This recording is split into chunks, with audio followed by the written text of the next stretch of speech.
dia, Paulo Gastal Neto e os nossos amigos da Rádio Universidade. Durante esse final de semana, a União Africana de Nações completou 50 anos. A organização, composta por 54 nações africanas, celebrou a data em Addis Abeba, a sua sede e a capital da Etiópia. E a regra dita que os anfitriões ofereçam o bolo da festa. Nesse caso, entretanto, a história foi bem diferente. O bolo, os salgadinhos e tudo mais foram levados por uma convidada, a presidente do Brasil, Dilma Rousseff. Durante a festa, Dilma anunciou algo que, para um brasileiro trabalhador, é absolutamente injustificável. O governo brasileiro está perdoando 900 milhões de dólares, ou cerca de 2 bilhões de reais, da dívida de 12 países africanos. A dívida é resultante, na maioria dos casos, de empréstimos feitos nos anos 70.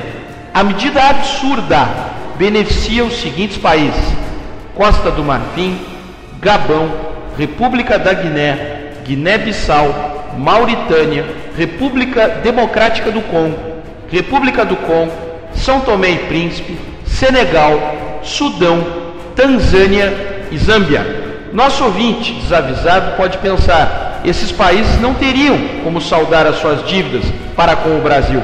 Cabe lembrar, então, que os maiores beneficiados pela ação do governo brasileiro, a República do Congo, que está tendo uma dívida de 352 milhões de dólares perdoada, a Tanzânia, com uma dívida de 237 milhões de dólares, e a Zâmbia, com uma dívida de 113,4 milhões de dólares perdoados, possuem reservas consideráveis de petróleo, gás natural e cobre. A caridade revoltante do governo brasileiro foi anunciada absolutamente sem alarde aqui no Brasil, mas foi manchete em jornais internacionais importantes, como o El País, na Espanha, e surge em um momento polêmico por principalmente 3 razões.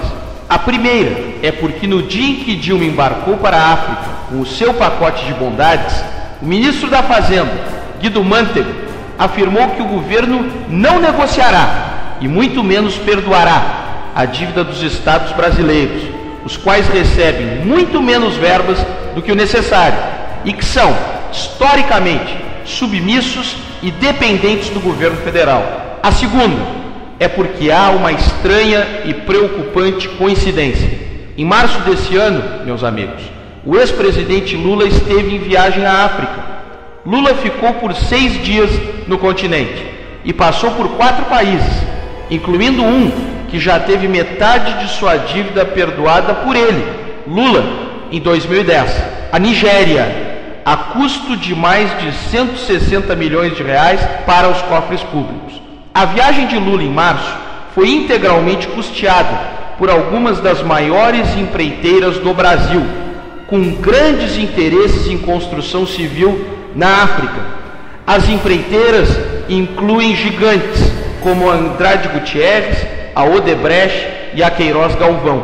A informação de que a viagem de Lula, com o objetivo declarado de dar 2 palestras, fora paga pelas empreiteiras, foi publicada pelo jornal O Globo e confirmada pelo Instituto Lula, que, no entanto, não informou os valores pagos, sob a alegação de que são dados reservados. No mercado, estima-se que cada palestra de Lula custe 200 mil reais. Mas se a primeira e a segunda razões são de revoltar o cidadão, a terceira é de fazer alguém decente arrancar os seus cabelos. O perdão da dívida, no valor de quase 2 bilhões de reais, está acontecendo para que o governo brasileiro possa fazer novos empréstimos a esses países africanos. Hoje, a nossa legislação impede que países com dívidas recebam novos empréstimos. Ou seja, tente o senhor, a senhora, entender a lógica do governo petista. Os países africanos devem ao Brasil há mais de 20 anos. Nunca pagaram e agora vão ser perdoados. E com qual objetivo? Que o Brasil empreste mais dinheiro, que provavelmente eles não vão pagar. O líquido e certo nessa lógica, meus amigos, é que 2014 será ano eleitoral, eleições presidenciais. Na eleição de 2010, as empreiteiras, essas que têm forte interesse na África, em muitos desses países perdoados, as mesmas que financiaram a viagem de Lula, doaram mais de 27 milhões de reais para a campanha de Dilma.